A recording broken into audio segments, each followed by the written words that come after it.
తెలంగాణలో నెలకొనున్న ఒక వ్యవసాయ సంక్షోభానికి సంబంధించి, వ్యవసాయంలో ప్రస్తుతం ఉన్న గడ్డు పరిస్థితులకు సంబంధించి ఇంత తొందరగా మళ్ళీ మన ప్రభుత్వం పోయిన తర్వాత కేవలం 4 నెలల లోపలనే మళ్ళా మాట్లాడుకునే పరిస్థితి వస్తుందనే ఒక ఆలోచననే నిజంగా చెప్పాలంటే బాధాకరమైన పరిస్థితి. ఆశ పడ్డరు, ఓటేసినకి ఇవాళ రేవంత్ రెడ్డి గారు, ఉత్తమ్ కుమార్ రెడ్డి గారు సావు కబురు చల్లగా చెప్తాను.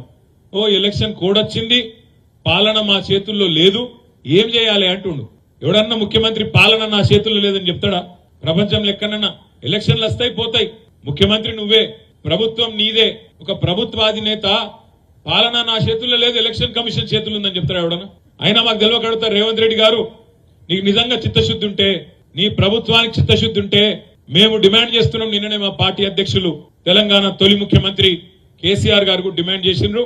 మేము కూడా ఇవాళ ప్రతి నియోజకవర్గం నుంచి చేస్తున్నాం. నీ ప్రభుత్వానికి చిత్తశుద్ధి ఉంటే రైతులకు స్పష్టంగా చెప్పు.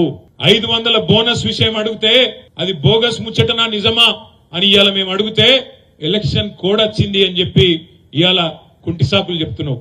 ఎలక్షన్ కోడ్ రాకముందే మేము అడిగినాం, నీకు చిత్తశుద్ధి ఉంటే జీవోది అన్నాం, కానీ నువ్వు తప్పించుకునే ప్రయత్నం చేసినావు. ఇవాళ ఇప్పటికైనా నీకు చిత్తశుద్ధి ఉంటే రేవంత్ రెడ్డి గారు మీరు వెంటనే ఎన్నికల కమిషన్ కు ఉత్తరం రాయండి. మేము మీలే కాపం. మీరు ఆనాడు అసెంబ్లీ ఎన్నికలప్పుడు మేము రైతు బంధు ఇస్తుంటే మీరు ఉత్తరం రాసి ఆపిన్రు. అయ్యో ఇప్పుడు వేస్తే కేసీఆర్ కోట్లు పడతాయి, ఇప్పుడు ఇయనియద్దు రైతు బంధు అని చెప్పి నీ పార్టీ ఆ రోజు ఎన్నికల కమిషన్ కి చెప్పి రైతు బంధును అడ్డుకున్నది. మేము నీలాగా తిర్రి పనులు చేయం, మీలాగా పిచ్చి పనులు చేయం. నువ్వు రైతులకు ఇయ్యాలా నిజంగా నీకు చిత్తశుద్ధి ఉంటే నీ ప్రభుత్వానికి ఎన్నికల కమిషన్ కు ఉత్తరం రాయి. ఏమని రాయి? మేము 500 బోనస్ ఇయ్యదలుచుకున్నాం. తెలంగాణలో ఇప్పటికే పంట నష్టం జరిగింది, కొన్ని దగ్గర రాళ్ల వానలు పడ్డాయి, వాటి వల్ల ఇప్పటికే రైతులు అవస్థలు ఉన్నారు.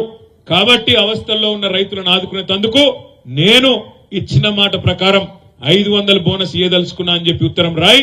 మేము కూడా నీకు అవసరమైతే నీ తరపున ఎన్నికల కమిషన్ కు బరాబర్ ఇయ్యాలి అని ఉత్తరం రాస్తాం. నీలాగా అడ్డుకోం.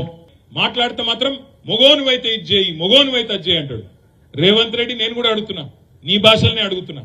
మొగోనివే అయితే 2 లక్షల రుణమాఫీ చెయ్యి నువ్వు ఇచ్చిన మాట ప్రకారం అనే మాట డిమాండ్ చేస్తున్నా.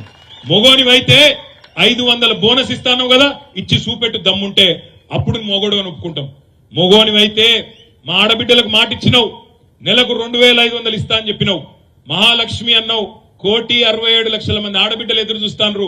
మొగోనివైతే 2,500 రూపాయలు 1,67,00,000 మంది ఆడబిడ్డలకు ఇచ్చి చూపెట్టు. మొగోనివైతే ముసలోళ్ళు ఎదురు చూస్తున్నారు, ఒక ముసలవకే ఇస్తావా? ముసలయ్య గుడి ఇవ్వాలి, 2,000 కాదు 4,000 ఇస్తా, ఇంట్లో ఒక్కరికి కాదు ఇద్దరికి ఇస్తా అని నరికినావు కదా, ఈ 8,000 రూపాయలు ఎక్కడెక్కడైతే ముసలోళ్ళు ఉన్నారో ఇంటింటికి మొగోనివైతే ఈ పని చేయి.